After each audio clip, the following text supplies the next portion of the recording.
एक समय की बात है, पहाड़ों में बसे एक शांत मठ में एक बुद्धिमान बौद्ध गुरु अपने शिष्यों के साथ रहते थे। वह मठ प्रकृति से घिरा था, जहां पक्षियों का गान, पत्तों की सरसराहट और हवा की धीमी फुसफुसाहट उसे गहरे ध्यान की जगह बनाती थी। एक शांत शाम गुरु और उनके शिष्य मठ के सामने वाले आंगन में बैठे थे। सूरज पहाड़ियों के पीछे ढलकर पेड़ों पर सुनहरी चमक बिखेर रहा था। जब वे सन्नाटे में बैठे थे, एक शिष्य ने चुप्पी तोड़ी और पूछा, गुरुदेव, आपने हमें कई कहानियां सुनाई हैं, पर अपने गुरु के बारे में नहीं। कृपया हमें बताएं कि आपके गुरु कौन थे, उनका नाम क्या था और उन्होंने आपको क्या सिखाया। गुरु धीरे से मुस्कुराए और शिष्यों को देखा। फिर शांत स्वर में उन्होंने उत्तर दिया, मेरे जीवन में कोई एक विशेष गुरु नहीं था। वास्तव में मेरे कई गुरु थे। मैंने जिससे भी मुलाकात की उससे कुछ न कुछ सीखा है। जीवन स्वयं ही मेरा सबसे बड़ा शिक्षक रहा है। शिष्य जिज्ञासा से सुनने लगे। गुरु ने कहानी शुरू की।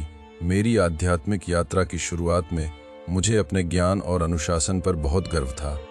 एक अंधेरी शाम एक गांव से गुजरते समय मैंने एक छोटे लड़के को मोमबत्ती ले जाते देखा। वह मंदिर की ओर जा रहा था। मैंने उसे परखने और अपनी विद्वत्ता दिखाने के लिए पूछा, बेटा, जब तुम घर से निकले तब यह मोमबत्ती नहीं जल रही थी। क्या तुम मुझे बता सकते हो कि यह प्रकाश कहाँ से आया?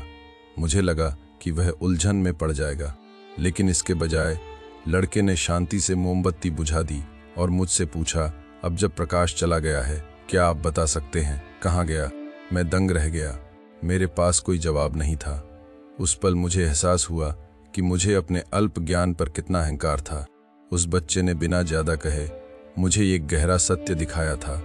सच्ची बुद्धि हमेशा बड़ी बातों या जटिल विचारों से नहीं आती।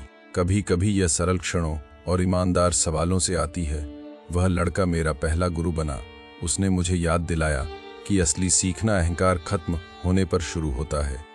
उस दिन से मैं विनम्र हो गया और अपने आसपास के हर व्यक्ति से सीखने के लिए तैयार रहने लगा। महीनों बाद गुरु ने बात जारी रखी। मैं एक गांव से दूसरे गांव जा रहा था। रास्ते में मैंने एक तालाब देखा। वहां एक प्यासा कुत्ता पानी पीने की कोशिश कर रहा था, लेकिन जैसे ही वह तालाब के पास पहुंचता, उसे अपनी ही परछाई दिखती। वह डर जाता और यह सोचकर कि वहां कोई और कुत्ता है, वह भौंकता और पीछे हट जाता। डर ने उसे हर बार रोक दिया। मैं वहां जिज्ञासा से देख रहा था। अंत में कई असफल कोशिशों के बाद कुत्ते ने हिम्मत जुटाया और तालाब में छलांग लगा दी। उसने अपनी प्यास बुझाई और खुशी से अपनी पूंछ हिलाते हुए बाहर आया। उस दिन मैंने सीखा कि डर हमारे मन का प्रतिबिंब मात्र है। अगर हम साहस के साथ इसका सामना करें तो हम इसे जीत सकते हैं। वह कुत्ता भी मेरा गुरु बन गया। मेरे तीसरे गुरु ने कहा, एक चोर थे। एक रात मैं देर से एक नए गांव पहुंचा। वहां मुझे कोई नहीं जानता था। मैं आराम के लिए मंदिर ढूंढ रहा था। तभी मैंने एक आदमी को दीवार तोड़ते देखा। मैं उसके पास गया और सहजता से पूछा, भाई, क्या तुम बता सकते हो मंदिर कहाँ है? मैं एक यात्री हूँ और मुझे आराम करने की जगह चाहिए। वह आदमी हंसा और बोला, मैं राजमिस्त्री नहीं, एक चोर हूँ। मैं घर में घुसने की कोशिश कर रहा हूँ, पर आप थके हुए लगते हैं। मेरे घर चलें। उसकी ईमानदारी से हैरान होकर मैं मान गया। वह गुमराह था पर सरल हृदय का लगा।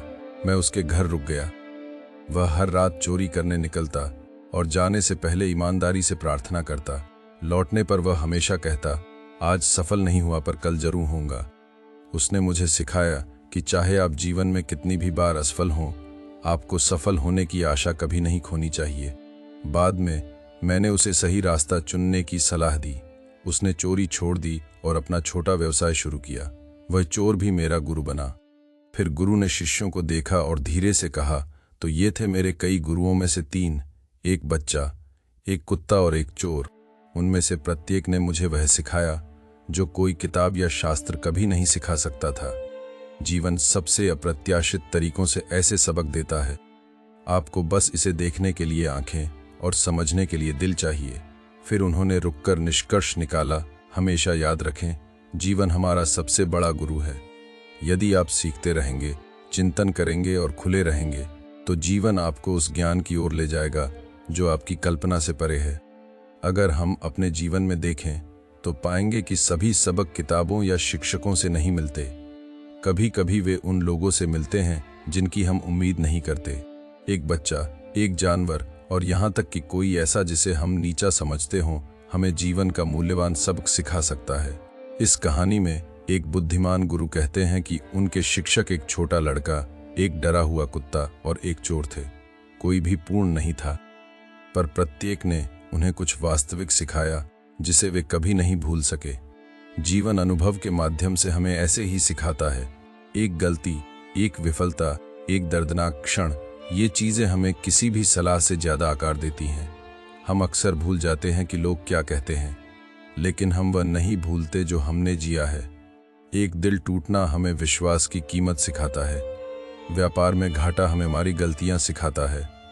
एक कठिन समय हमें दिखाता है कि हमारे सच्चे दोस्त कौन हैं, लेकिन सीखने के लिए हमें खुला रहना होगा। अगर हमें लगता है कि हम पहले से ही सब कुछ जानते हैं, तो हम अपने सामने मौजूद सबक खो देंगे। अहंकार विकास को रोकता है, लेकिन जब हम विनम्र और जिज्ञासु रहते हैं, तो हर पल बढ़ने का मौका बन जाता है। जो अपने अनुभवों से सीखते हैं, वे कभी असफल नहीं होते। वे एक बार लड़खड़ा सकते हैं, लेकिन वह सबक उनकी ताकत बन जाता है। दूसरी ओर, जो सीखने से इनकार करते हैं, वे गलतियां दोहराते रहते हैं। चाहे व्यापार हो, रिश्ते हों या जीवन का कोई और क्षेत्र। यहाँ तक कि गौतम बुद्ध ने भी अपने अनुभवों से सीखा और बुद्ध बने। इसलिए ध्यान दें, जीवन को आपको सिखाने दें। हर अनुभव को, चाहे वो अच्छा हो या बुरा, एक सबक बनने दें। अपने अतीत से सीखें, दूसरों से सीखें, अपनी गलतियों से सीखें, क्योंकि जो सीखते रहते हैं वे बढ़ते रहते हैं और ऊपर उठते रहते हैं। अंत में यह सब कुछ जानने के बारे में नहीं है, यह बुद्धिमान, दयालु और मजबूत बनने की अपनी यात्रा को कभी न रोकने के बारे में है।